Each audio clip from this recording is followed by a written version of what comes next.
भी याद यूं ही बाब रात सुनी शाद वो याद रहेगी बरसों भूली हुई है सरसों। नमस्कार, मैं रवीश कुमार। थोड़ी नाटकीयता तो है, लेकिन हम मौजूद हैं, आप समझ ही गए होंगे कि सरसों के खेत में हैं। ये रंग मुझे लगता है कि यूपी की राजनीति से गायब है, ऋतु बसंत भी है, तो हमने सोचा कि यहीं से खड़े होकर आपसे संवाद करते हैं। हम आए हैं पश्चिम उत्तर प्रदेश के खरड़ गांव में। ये यशपाल मलिक का गांव है, जो इस वक्त जाट आरक्षण की राजनीति का एक तरह से नेतृत्व कर रहे हैं, और यहीं पर राष्ट्रीय लोक दल के नेता अजीत सिंह की सभा होने वाली है। भारत की राजनीति में और खासकर पश्चिम उत्तर प्रदेश की राजनीति में जाट एक बेचैन आत्मा है। अगर आप देखें तो चरण सिंह के उभार के साथ या महेंद्र सिंह टिकैत के दबदबे तक जाट किसान पहचान के साथ अपनी दावेदारी करते रहे हैं, जिसमें पिछड़ी जाति के नेतृत्व की भी दावेदारी का एक तरह से रंग दिखता है। मगर मंडल आयोग के बाद जो पिछड़ी राजनीति है, उसका नेतृत्व मुलायम सिंह यादव जैसे नेताओं के पास चला जाता है, और जाट जो है वो दोनों तरफ से रह जाते हैं। और इस बीच किसान, हम भले बाहर से उसे किसान की तरफ देखें, लेकिन अंदर से वो अब किसान नहीं रहा। वो कई जाति समुदाय संप्रदायों में अब बट गया है। तो किसान की पहचान उसने खो दी, पिछड़ी जाति का नेतृत्व किसी और के पास चला गया। जो बचा खुचा था वो चौधरी चरण सिंह की विरासत को लेकर अजीत सिंह बहुत लंबे समय तक राजनीति करते रहे। लेकिन 2013 की घटना ने सब कुछ बदल दिया पश्चिम उत्तर प्रदेश में, और उनकी पार्टी को कुछ भी हासिल नहीं हुआ लोकसभा के चुनाव में।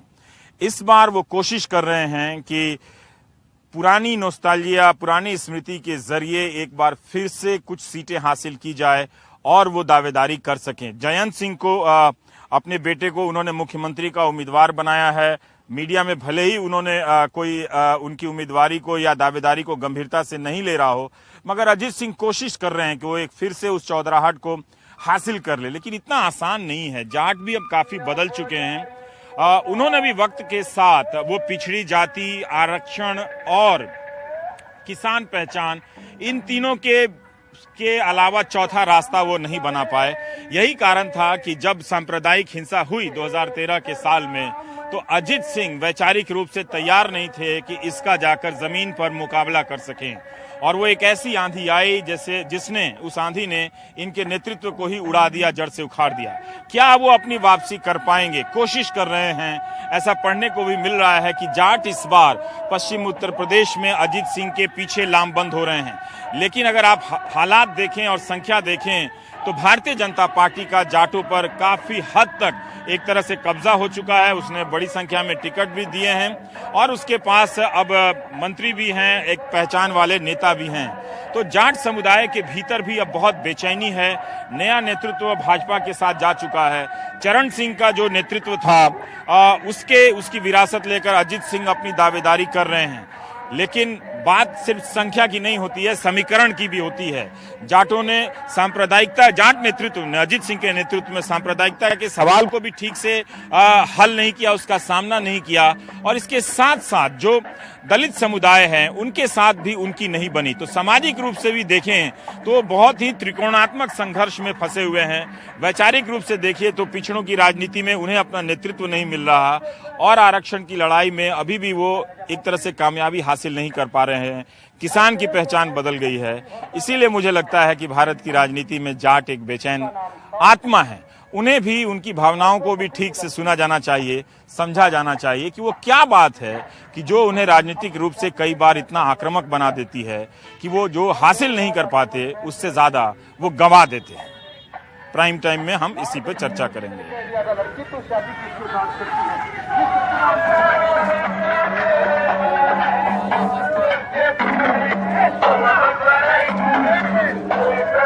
क्या होगा चौधरी साहब का? बड़ी अच्छा हो रहा है वैसे। अच्छा चल रहा है वैसे। लोकसभा वाला हाल होगा या उससे अच्छा हाल होगा? नहीं, अच्छा होगा जी, प्रोग्रेस होगा। तो लोकसभा में आप लोग क्यों छोड़ गए थे? लोकसभा में तो मोदी वर्चस्व की वजह से तो छोड़ दिया था आप लोगों ने। हाँ जी। तो आप लौट रहे हैं चौधरी साहब के? जी जी। क्यों?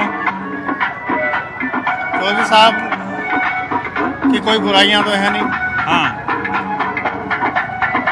मैं कह रहा था कि आप लोगों ने लोकसभा के चुनाव में चौधरी साहब को क्यों छोड़ दिया था? वो तो बाहर आ रही थी, उसकी फूल की, इस वजह छोड़ दिया था। हाँ? बाहर फूल की आ रही थी। बाहर थी है? हाँ, जब बाहर थी इस वजह छोड़ दिया था जी। अच्छा, इसलिए छोड़ दिया था। हाँ जी। तो अब लौट रहे हैं? अब लौट रहे हैं, जाट का साथ देंगे आखिरी दम तक। आखिरी दम तक साथ? हाँ जी, आखिरी दम तक साथ देंगे।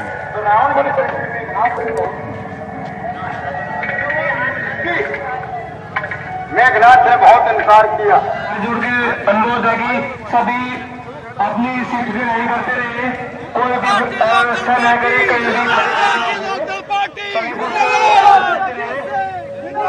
क्या नाम हुआ आपका? अलीशान। तो लोकसभा में आप लोगों ने दिया था इनको वोट? हाँ, पहले भी दिया था, लेकिन जाट लोगों ने तो नहीं दिया था इनको। हैं? आइए आइए इधर आइए। जाट लोगों ने वोट दिया था। जाट लोगों ने वोट दिया। जितेंद्र सिंह है। जितेंद्र सिंह। और आप? अलीशान। हाँ? अलीशान अलीशान साहब हैं? अलीशान साहब और जितेंद्र सिंह है जी। तो 2013-14 में आप लोग दोस्त रह पाए थे? हाँ, क्यों नहीं, दोस्त हैं। हाँ? नहीं, अभी हैं, रह पाए थे? पहले भी थे, आगे भी रहेंगे। अभी तो चौधरी साहब हारे, मतलब उनको एक भी सीट नहीं मिली, तो वो उस जुनून का असर था ना? हाँ था। हाँ? हम अब भी दोस्त हैं, पहले भी दोस्त हैं, आगे भी दोस्त रहेंगे। अभी मैंने कई लोगों से पूछा तो उन्होंने कहा कि नहीं, लोकसभा में हम लोग लहर में चले गए। नहीं नहीं नहीं नहीं नहीं। दो भाइयों की लड़ाई थी, फैसला हो गया। दो भाइयों की लड़ाई थी। हाँ, होगी थी, समझौता हो गया। समझौता हो गया? हाँ, बिल्कुल बढ़िया हो गया, कोई दिक्कत नहीं। मनीष है मेरा नाम। हाँ? मनीष। मनीष। हाँ। तो आपको मैंने समझौता हुआ या इस बात का मूल्यांकन भी हुआ कि जो हुआ गलत हुआ, इतना नहीं लड़ना चाहिए? नहीं, गलत हुआ जो हैं? यार, गलत हुआ,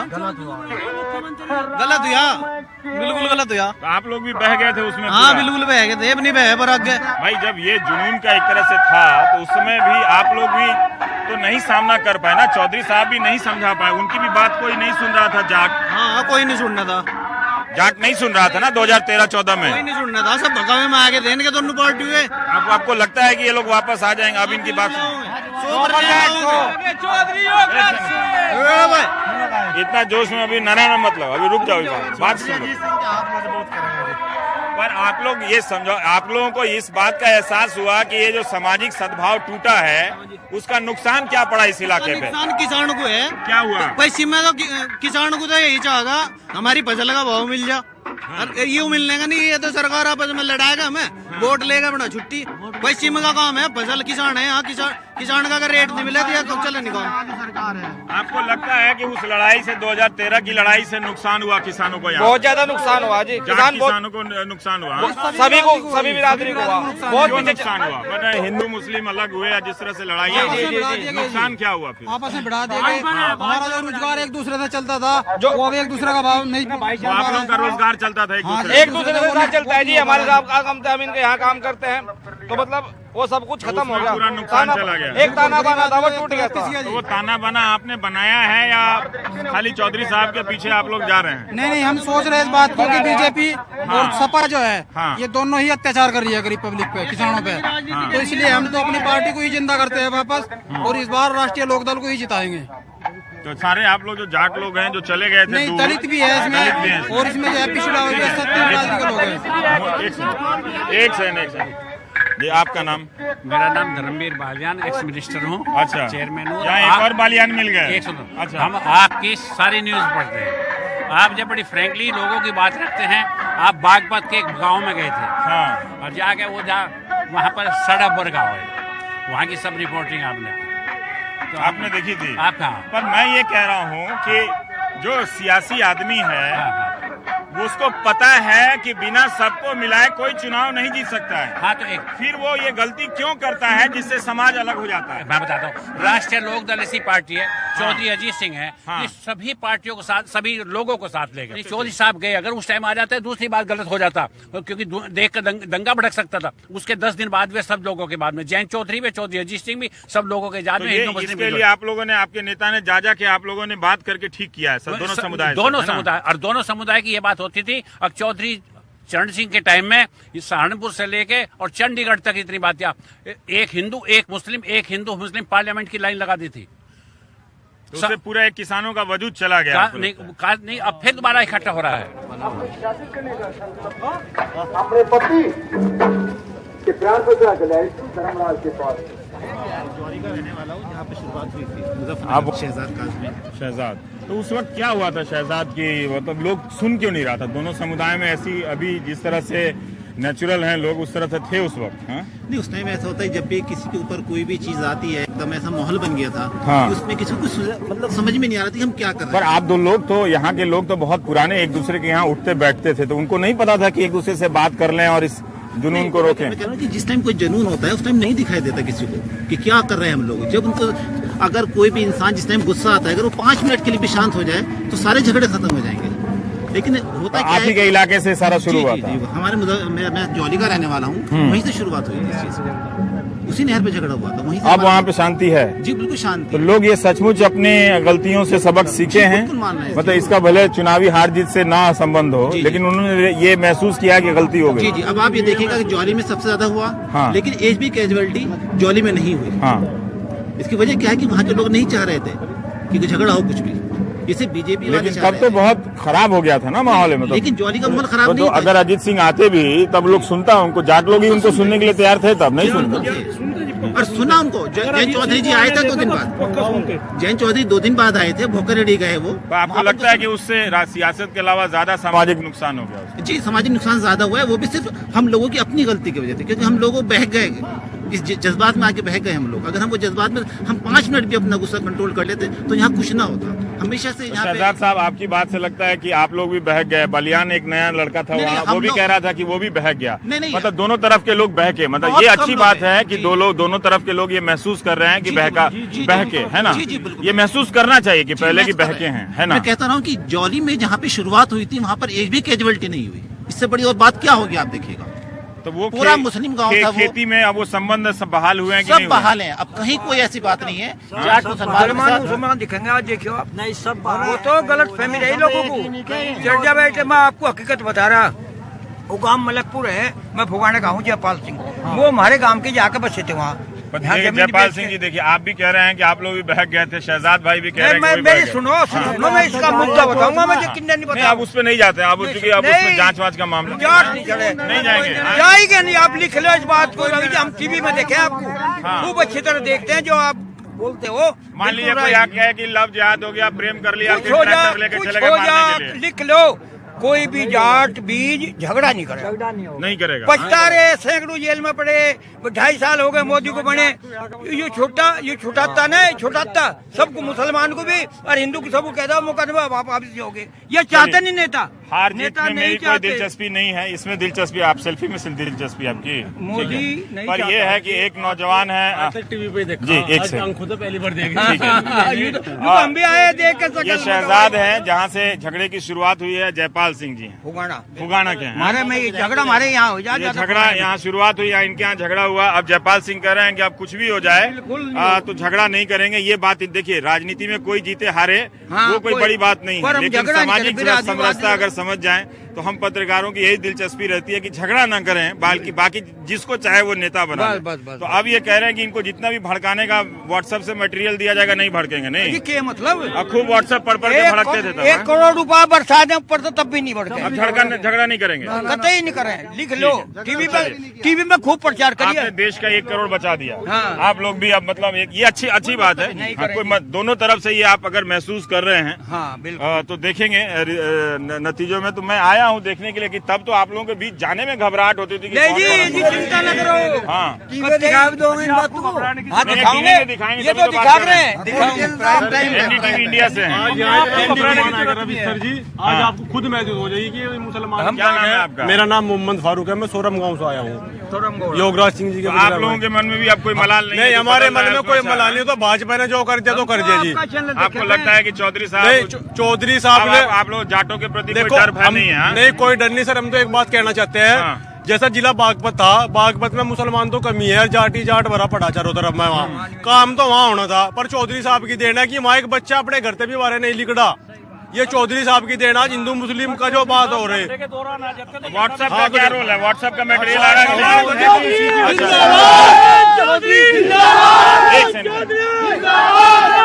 एक सेकंड, ऐसा है है कि अभी बीजेपी की रैली में चले जाएं तो वहाँ भी 500 लोग जिंदाबाद लगाएंगे अपने नारे। हाँ, तो वो मैसेज मत दीजिए। बात यह है कि हम आज आपके चौधरी अजीत सिंह की रैली की प्रोफाइल कर रहे हैं, ठीक है, बहुत धन्यवाद। तो जरूर वो सारा पहलू उन्हीं का होगा, तो दर्शक देखेंगे कि उनके समर्थक और उनके लोग किस तरह से सोच रहे हैं, क्या बातें कर रहे हैं।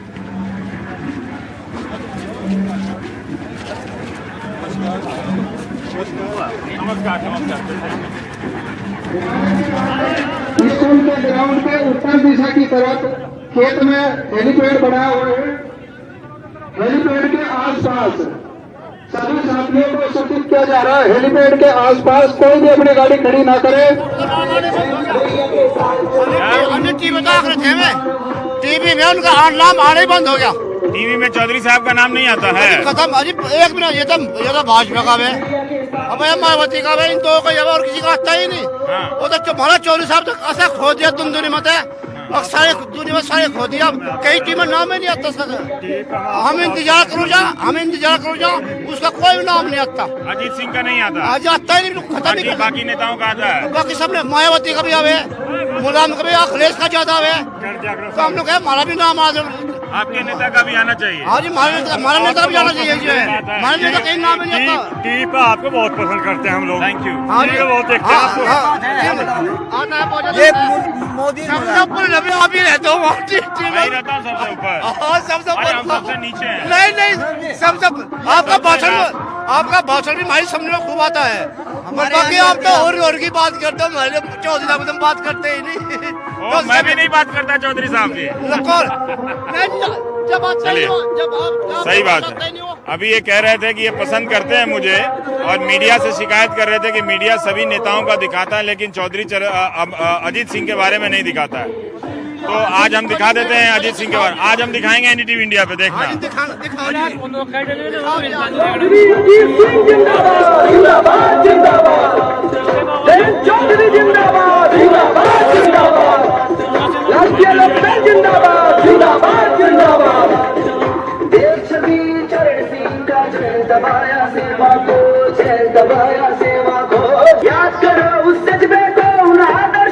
चले गए थे उस दिन, सही बोलिएगा। बिल्कुल चले गए थे, चले गए थे बाई चांस चले गए थे। लेकिन अभी आरएलडी का लगाया हुआ है। नहीं, आरएलडी का लगाया हुआ है। बाकी हम उनकी नीति से प्रभावित नहीं हुए, क्योंकि लेकिन तब चले गए थे डिवाइडिंग एंड रूल। इसको आपको रियलाइज हुआ इतनी लड़ाई क्यों है, क्या मिला, क्या इससे मिला नहीं, सोने का अंडा मिला, क्या मिला बताइए। एक मिनट, इस लड़ाई से क्या मिला? इस लड़ाई से कुछ मिलता तो 100% बीजेपी की सरकार बनती। अब की बार बीजेपी की सरकार बिल्कुल नहीं बन पा रही पूर्ण बहुमत से। वो तो हम नहीं जानते किसकी बनेगी। आप आरएलडी के कार्यकर्ता हैं तो आप बीजेपी का बोलेंगे कि सपा की नहीं बनेगी, बीजेपी वाले बोलेंगे हमारी बन रही है। चलो वो भी एक रीजन, वो तो हम नहीं जानते हैं। लेकिन मेरा इसमें इंटरेस्ट है कि आप लोग एक तरह से जो वापसी कर रहे हैं, तो क्या आपके साथ साथ दूसरे समाज के भी लोग वापसी कर रहे हैं? बिल्कुल सर, कर रहे हैं, वे वापसी कर रहे हैं। वे इन लोगों की भावनाओं को समझ चुके हैं कि फूट डालो। जाते हैं आप लोग दलितों के यहाँ, जाते हैं, बैठते हैं, उठते, बिल्कुल जाते हैं। उनकी ब्याह शादी में हम जाते हैं, उनके सुख दुख में भी जाते हैं। चलिए, ये अच्छी बात है कि ये लोग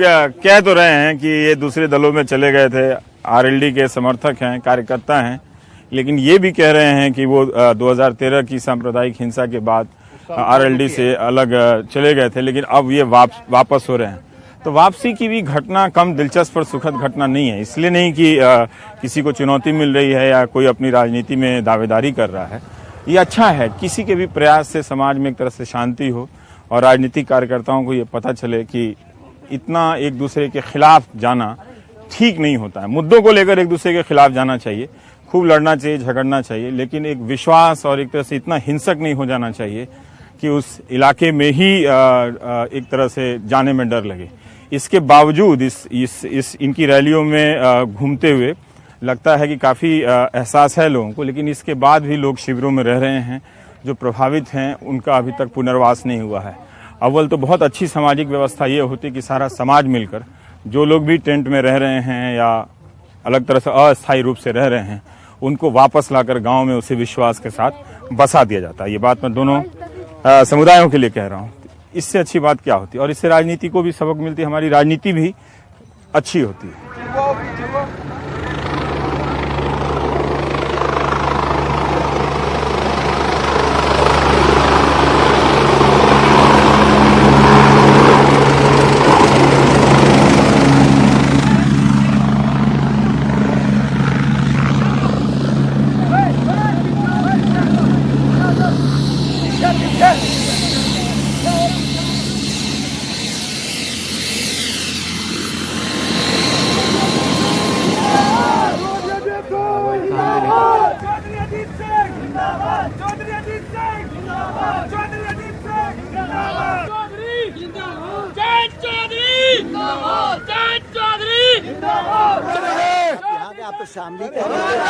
मैं सोचा आपको यहाँ पकड़ लेते हैं, कैसा रहेगा? चलेंगे फिर हमारे। हाँ ठीक है।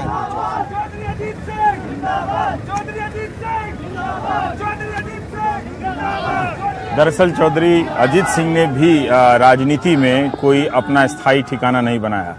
अगर वो चौधरी चरण सिंह की विरासत को लेकर लंबा संघर्ष करते और एक जगह टिके रहते तो शायद आज उनकी पार्टी का और उनका राजनीतिक वजूद कुछ और हो सकता था। उन्होंने भी कई सरकारों के साथ अपने लिए मंत्री पद की तलाश की और उनके कई सहयोगी भी समय समय पर अलग अलग दलों में अपने लिए संभावनाओं की उन्होंने तलाश कर ली।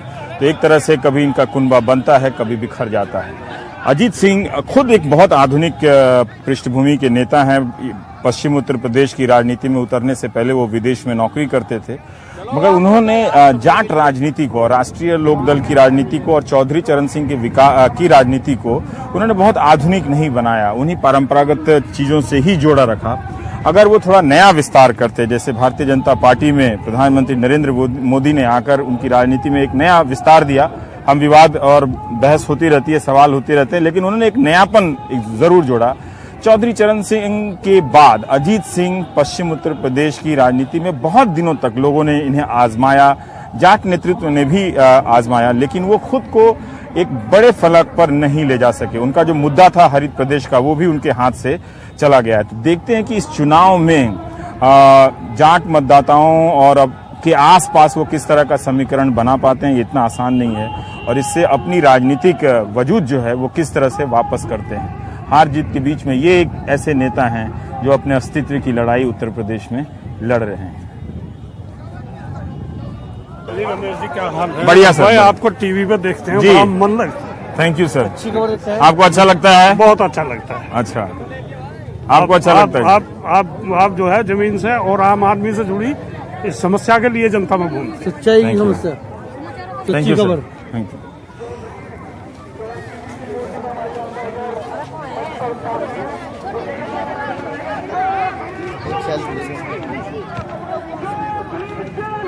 हो गया? Thank you. व्हाट्सएप पे डाल दोगे? डालो।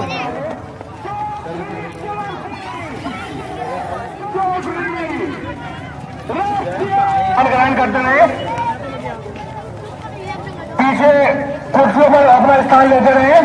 सबसे पहले मछलिया चौधरी चरण सिंह के लिए जय बोलेंगे आप लोग। चौधरी चरण सिंह, चौधरी चरण सिंह, चौधरी अजीत सिंह, चौधरी। बुजुर्गों, नौजवान साथियों, मातृ शक्ति। राम राम जी, कैसे हैं? रोजाना समाचार देखो धारा, रोजाना रोज देखो। इमोशनल है क्या? लोग इमोशनल हो जाते हैं क्या चरण सिंह को लेकर? अब उनको बधाई देनी चाहूंगा होने की और उसकी तो उनकी अच्छाई देखो। इस खास तौर से मैं सभी बिरादरियों को साथ लेके चले, मोमडनों को भी साथ लेके चले। पहले से आप लोग अलग हो गए थे 2 साल पहले। नहीं, वो झगड़ा हो गया था जी, अब नहीं है जी कोई बात। अब तो ऐसा ही प्यार से रहे। वैसे मैं आपका समाचार रोजाना सुनता हूँ और आपको मैं पहचान लिया, इसलिए बोला है हम सब एक आपको हमने 7 दिन का किसानों का ब्याज माफ किया। 7 दिन का, 2 महीना नहीं कहते, 7 दिन, केवल 7 दिन कितना होते हैं आप जानते हैं।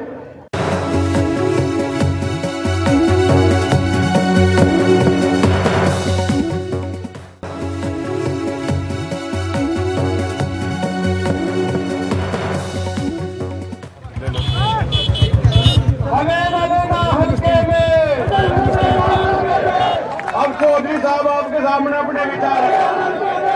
ये मौका आपको मिला है, सरकारें जो हर बार मिलता है बनाने और बिगड़ने का, लेकिन फिर ये चुनाव इस बार बहुत महत्वपूर्ण है आपके लिए भी। ये लोकदल के लिए बहुत महत्वपूर्ण चुनाव है, क्योंकि लगता है भाजपा ने तो मन बना रखा है किसानों को खत्म करना है और आपको तो बिल्कुल ही खत्म करना है। उसका जवाब देंगे आप लोग?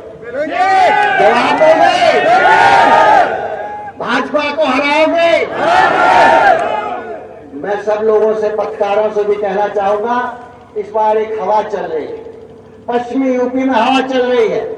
भाजपा को हम नेस्त नाबूद कर देंगे और इस हवा का असर पूर्वांचल में भी पड़ रहा है। बहुत लोग पार्टी में आ रहे हैं। बहुत दिनों बाद लोकदल अब लोगों को, अखबार वालों सबको समझ आ रहा है कि एक बड़ी ताकत बनकर उभरने वाली है इस चुनाव में, और ये सब आपके हाथ में है। अभी भाजपा ने अपना नया मैनिफेस्टो दिखाया है, अखिलेश जी ने भी नया मैनिफेस्टो जारी किया है। मैं पूछना चाहूंगा, 2.5 साल पहले भाजपा ने क्या क्या वायदे किए थे, याद है? अपना बैंक अकाउंट चेंज किया है, 15 लाख आ गए किसी के बैंक अकाउंट में।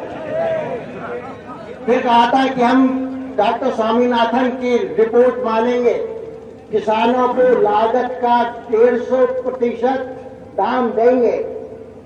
क्या किया इन्होंने? जब सरकार बन गई और लोकसभा में किसी ने सवाल उठाया कि आपने तो वायदा किया था कि आप किसानों को 150% दाम लागत का दोगे, तो मंत्री जी कहते हैं वो तो एक जुमला था। ये भारतीय जनता पार्टी नहीं है, ये भारतीय जुमला पार्टी है। असल में गलती प्रधानमंत्री की नहीं है, प्रधानमंत्री को पता ही नहीं है गन्ना क्या होता है, गेहूं क्या होता है, किसान क्या चीज है। यही मुजफ्फरनगर में भी आए होंगे मोदी साहब, 400 रुपए गन्ने के दाम का वायदा किया था ना। और अब आए सहारनपुर में, कहते सारा पैसा दे दिया, सिर्फ 700 करोड़ बाकी। दूसरे दिन अखबारों में सरकारी आंकड़े बताए कि उत्तर प्रदेश के 4000 करोड़ गन्ने का दाम अभी बाकी है। लेकिन लाल किले पे गए प्रधानमंत्री, फिर वही कह दिया कि हमने गन्ने का सारा दाम दे दिया। पिछली बार धान का दाम मिला आपको, इस बार भी नहीं मिला ना। और अब जब गेहूं, सरकार मंत्री पार्लियामेंट में कहते हैं गेहूं की फसल बहुत अच्छी है, लेकिन कहीं किसानों को पैसा न मिल जाए, इसलिए जो उस पे इंपोर्ट ड्यूटी थी 30%, उसको घटा के 0 कर दिया और बाहर से गेहूं मंगाने का काम शुरू कर दिया। जो रहा सा छोटा किसान था, जो सब्जी बोता था, आलू बोता था, टमाटर बोता था, नोटबंदी ने साफ कर दिया। 2 करोड़ रोजगार हर एक साल पैदा करेंगे। सारा नवयुवक के जो बैठे हैं टोपी पहने, सारा नवयुवक पागल हो गया। मोदी आया और अपॉइंटमेंट लेटर आया पीछे। अब सरकारी आंकड़े कह रहे हैं कि 2015 में सिर्फ 1,35,000 जॉब पैदा हुए हैं और नोटबंदी ने वो सब जॉब भी खत्म कर दिए। छोटे छोटे उद्योग बंद हो गए, छोटे छोटे चूड़ी उद्योग, कपड़ा उद्योग, छोटे व्यापारी सब घर बैठ गए। हमारे प्रधानमंत्री हर जगह विकास की बात जरूर करते हैं, सबका साथ सबका विकास। उत्तर प्रदेश 75% आज भी गांव में बसता है। गांव का विकास तब होगा जब किसान की जेब में पैसा आएगा। कर्जा माफी की मांग किसान काफी दिनों से उठा रहे हैं। हमने दिल्ली में मीटिंग भी की थी, उसके बाद पता चला मोदी साहब भाषण देने वाले हैं 2 जनवरी का। लोगों ने कहा शायद कर्जा माफ हो जाएगा। क्या किया मोदी साहब ने?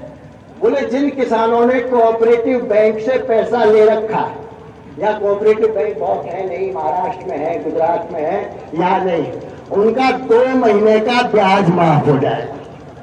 मुझे लगता है मोदी साहब को कर्जे में और ब्याज में फर्क नहीं मालूम। मोदी साहब तो प्रचारक थे, प्रचारक। तथ्यों पे बोलने को उनको आदत नहीं है। भारतीय जनता पार्टी के सामने ये सिवाय दंगा कराने के और कुछ करने वाले नहीं। फिर कोशिश की, पिछला दंगा तो सबने देखा क्या नतीजा हुआ। फिर कैराना के नाम पे पलायन हो रहा है। भाई किस गांव से नवयुवक नहीं जाता नौकरी के लिए बाहर, किस गांव से व्यापारी नहीं जाता जहां अच्छा व्यापार होगा। लेकिन भाजपा इसको एक हिंदू मुस्लिम सवाल बनाना चाहती थी और इसलिए उन्होंने इसको मुद्दा बनाने का काम किया है। मैं आपसे कहना चाहता हूं, हिंदू मुसलमान भाइयों, जब तक आपस में प्यार मोहब्बत से नहीं रहोगे ये इलाका बर्बाद हो जाएगा, किसी की तरक्की होने वाली नहीं।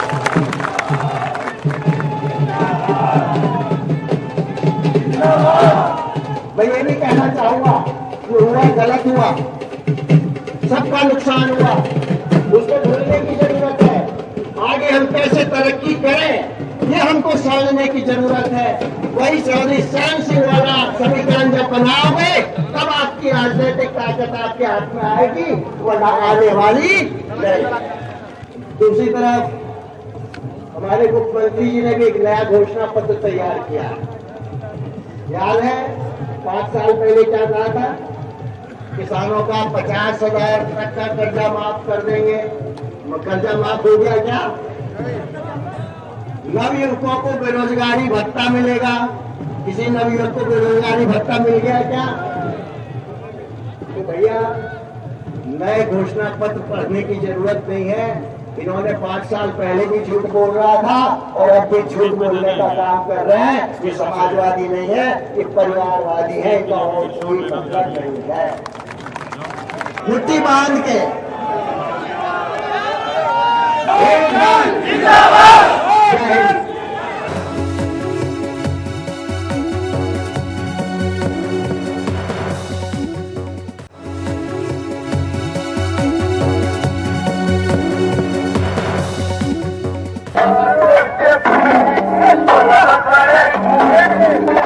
वो भी तो बहक गए थे ना।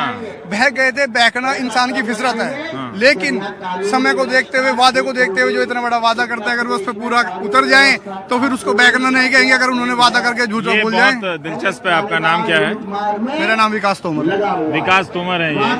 और मैं यहाँ जिससे भी पूछता हूँ कि 2013 में जब सांप्रदायिक हिंसा हुई थी तो आप बहक गए थे, तो इनकी ईमानदारी का मैं कायल हूँ ऐसे युवकों का जो कहते हैं कि हाँ हम बहक गए थे, हमारी फितरत इंसान की ऐसी है। लेकिन अब हम समझते हैं कि हिंसा में कोई रास्ता नहीं है, हिंदू मुसलमान के द्वेष में रास्ता नहीं है। और सर ये एक उम्मीद की बात है कि हमारा युवा जो है या जो भी लोग हैं वो इन दंगों के बाद एक तरह से फिर से सोच रहे हैं कि तनाव दबाव से कुछ होने वाला नहीं है। ये जो आत्मस्वीकृति है कि हाँ हम बहक गए थे, ये बड़ी बात है। और बाबा साहब अम्बेडकर की तस्वीर चौधरी चरण सिंह के बगल में लगाई गई, पहले नहीं होती थी। तो आप लोग वहाँ भी उस दूरी को भी ठीक करना चाहते हैं? हम लोग यहाँ पे इतनी बेहतर तरीके से उस दूरी को ठीक करना चाह रहे हैं कि दलित और किसान या कोई भी जो है स्वर्ण कास्ट, हर कोई कंधे से कंधा मिला के एक दूसरे के साथ खड़ा है।